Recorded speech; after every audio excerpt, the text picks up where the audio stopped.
日本時間7月26日、ドジャースの山本由伸が今季11勝目を目指して先発登板しました。勝利すれば日米通算100勝となる一戦で、6回100球を投げ、5安打、5奪三振、3四球、1失点と力投しました。これで今季18試合の登板のうち、先発で6回以上を投げて自責点3以下に抑えるクオリティスタートは15度目。今季も変わらぬ安定感を見せています。この試合は FOX による全米中継で放送され、試合前から山本の登板に大きな注目が集まりました。放送では随所で山本の投球が高く評価され、現地実況や解説陣から称賛の声が相次いでいます。これらの模様を日本語字幕付きでご紹介します。Well, Chris, as things currently stand, the Dodgers don't need Scooble. But so much depends upon how they view the health of their rotation. Dave Roberts said today that Shohei Ohtani experienced discomfort in his knee following his last bullpen session on Wednesday. That led to the cancellation of his bullpen session today. Ohtani still expected to pitch this season. Blake Snell expected back in August, Tyler Glasnow around September 1st. And the Dodgers still have Yoshinobu Yamamoto, Justin Robleski, and Roki Sasaki, with Edwin Diaz returning on Wednesday to bolster the bullpen. That said, the Dodgers are going for a three-peat. They've got prospects galore to trade, and they know one way or another, greater payroll restrictions are coming in the next CBA. They cannot simply ignore the possibility of adding Tarek Skubal, Chris. The Dodgers, an impressive statement outside of the All-Star break. They win back-to-back series over teams like the Yankees and Phillies. Those are the World Series level contenders. That's where the Dodgers are, as Ken talking about what they're thinking. And they did it, without Ohtani, describing the knee situation. He is in the lineup tonight, obviously, as a hitter, and that's where he's going to stay for now. I guess the question is, based on what Ken was saying, Don Trell, and you're very familiar with this type of situation here. Dodger fans want to know, and Dave Roberts, will he be available in the postseason? I mean, that's really where you need him the most. 1,000%, because this is the model, especially with the older veteran rotation of Tyler Glasnow and Blake Snell. You don't have to be healthy or good the whole year, but towards the end of that year, give yourself enough time into September to be able to build up into the postseason with command and velocity. Now, Shohei Ohtani, he's a two-way player, obviously.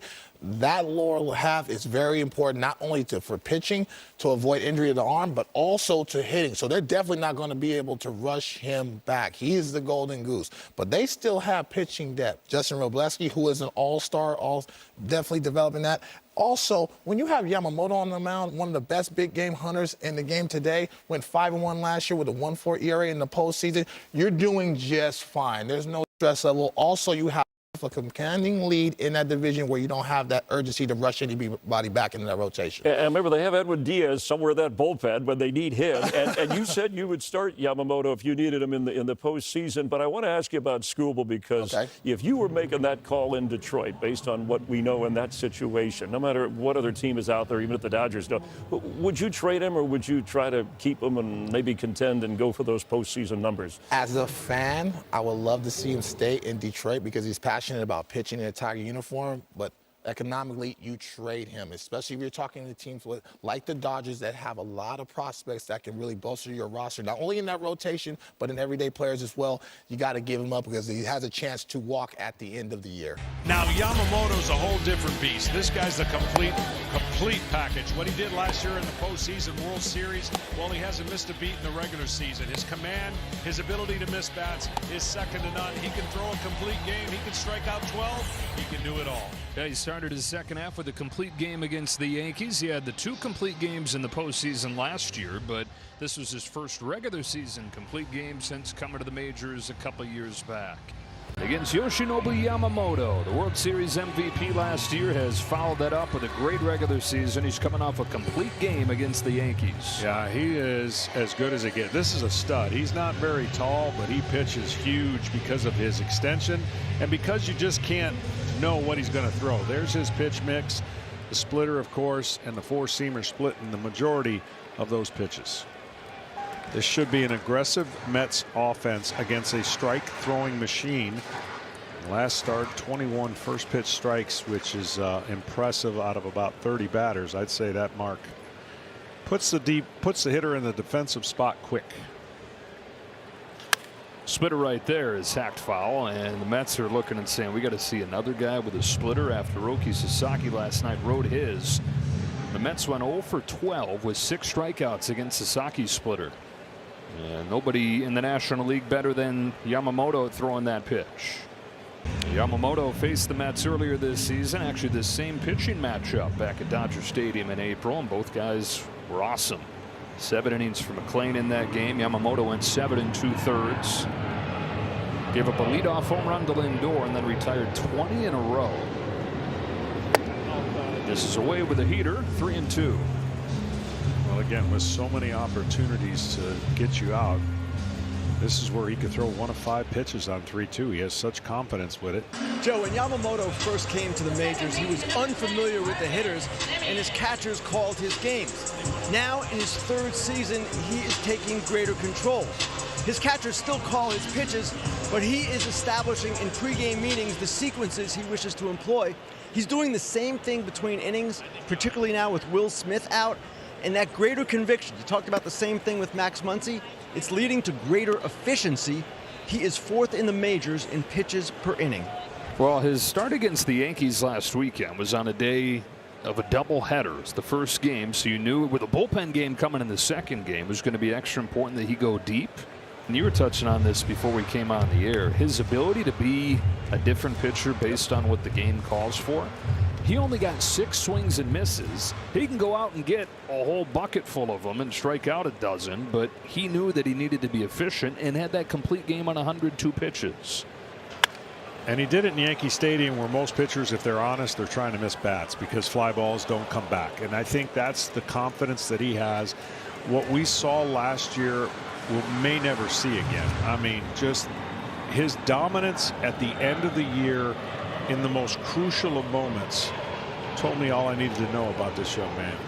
World Series MVP last year, complete game in Game 2, winning pitcher in Game 6, and then of course finished off Game 7.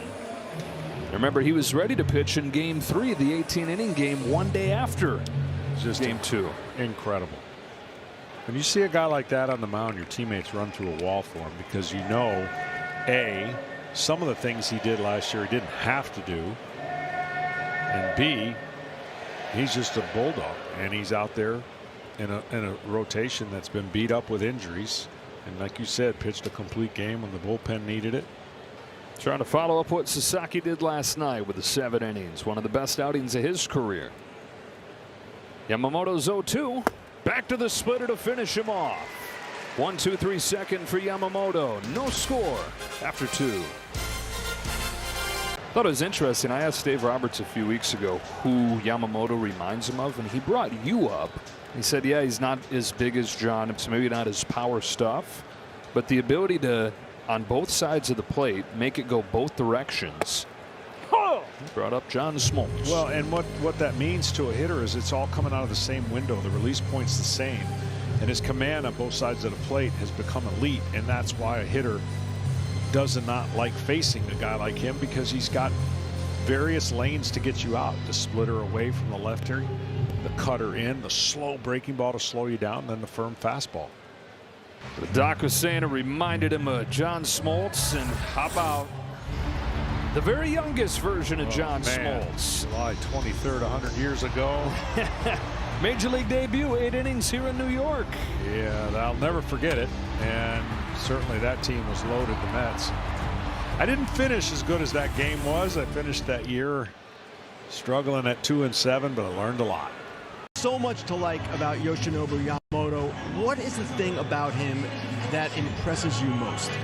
Well, I think typically it's his command, but tonight he's not as sharp as he usually is. And, you know, this year he's been very efficient, which has allowed for him to go deep in games.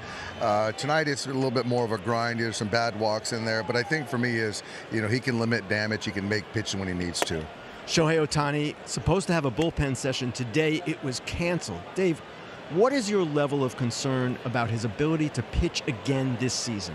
Not concerned at all as far as that. I think that for us, I think certainly the position that we've put our in as a team, we have a lot more leeway to kind of make sure that he is as good to go and we don't have any setbacks. And he had a bullpen last week and didn't come out of it feeling well. So I think for us, it's just kind of let's take a couple steps back, not put him into a corner to make him have to do something, because I think honestly right now what we do have on our side is time. Dave, thank you. All right, Joe, back to you. Yeah, Ohtani last pitch on July 3rd, dealing with that knee issue. Okay. And the big thing here is, as they try to figure out when to bring him back as a pitcher, how hard to push him as a pitcher, his biggest value to the Dodgers is as their leadoff hitter. Yeah, and, you know, adrenaline is a crazy thing. And when you're running the bases, you got to have that adrenaline toned down if you want to be doing all the things you want to do and stretching into triples, so on. I mean, that's the human nature of baseball. When you see it, you go for it. And then I've been trying to tell people what he's been doing has been miraculous, and how hard it's going to be to do the full time, both pitcher and hitter. And if anything goes wrong with your lower half, pitching's going to suffer. Hitting could still go, you could still get by with hitting, but pitching's going to suffer more. 86 pitches for the Dodger ace. You know, there was a reputation of him being, I don't know, brittle is the word, but got to really keep an eye on him. You know, he needed his specific schedule coming from Japan. But he's proven that as long as he gets those full 5 days off between starts, you can push him as far as you want to push him. And if there were any doubts left about that as last season went on, he put any of those to rest with what he did in October. Talk about the reliability of Yamamoto, and the Dodgers have needed him as much as ever, given Snell and Glasnow haven't been available. They've gotten a total of 8 starts from those two guys. You're talking about Ohtani earlier. He's not pitched since July 3rd. Sounds like it's going to be a while before he'll pitch again. But the sure thing has been Yamamoto. Mets have had a hard time against the split finger fastball. And a lot of hitters are going to have a hard time because that pitch has become such a weapon. That's the #1 pitch when you're looking at average against. Hardest pitch to hit in baseball. Marcus Semien lofts one in the air to center field for Andy Pages. Heard some hitters theorize that, you know, they get so much work done these days on the trajectory pitching machines that can simulate actual pitches. It doesn't replicate splitters nearly as well as it does everything else. So that's one theory why guys can't hit it. That's exactly right. And I think, you know, for me personally in '96, that changed my trajectory as a starting pitcher when I came up with that. It just comes out of the hand like a fastball, and to a left-handed hitter, they'll just tell you when it drops and disappears, you don't have the time to recognize it. You swing. Then it went away collectively across baseball for a few years. It got a reputation that it was an injury-inducing pitch, but it's made a big comeback in recent years. Yeah, just to clarify, forkball versus splitter is two different things. The forkball is where you dig in between your fingers and you get more of a knuckleball tumbler. The splitter is thrown more like a fastball, and it's an easy pitch to throw, in my opinion, without the stress that the forkball creates. No matter your finger hand size? No, you do have to have it. Yeah. I don't think a guy with a smaller hand, he's probably got a better chance at a changeup than he does as a split. Now, Yamamoto doesn't have the biggest hands, but pretty much every pitcher comes up throwing that pitch in Japan, learning how to do it. Now, that's been part of the increase in that pitch across baseball in recent years, has been the influx of pitchers from Japan. Seeing a 4-1 game with 2 outs and you're kind of at the end of your rope, you would want him to just put the ball in play here, but his ability to throw multiple pitches, as we talked about, he doesn't have to throw a fastball here, because traditionally he can throw any one of his 3 off speeds and get a swing and miss or a ground ball. His 100th pitch of the night is a curve that just misses high, but a challenge coming here from Rushing, and I think it's going to get him strike 3 to finish off his night. It does. The call is overturned. It is a strike. It looked like everybody besides Rushing had given up on that pitch, but it came back to catch the top of the zone and finish off the 6th inning for Yamamoto. Got to love the complete game that Yamamoto threw last weekend when he had everything dialed in, but I've got to imagine this is the kind of start you can be pretty proud of on a night where you didn't have your best stuff. Absolutely. I tell people all the time, some of your greatest games are what no one would know based on your feeling or lack of feel of pitches.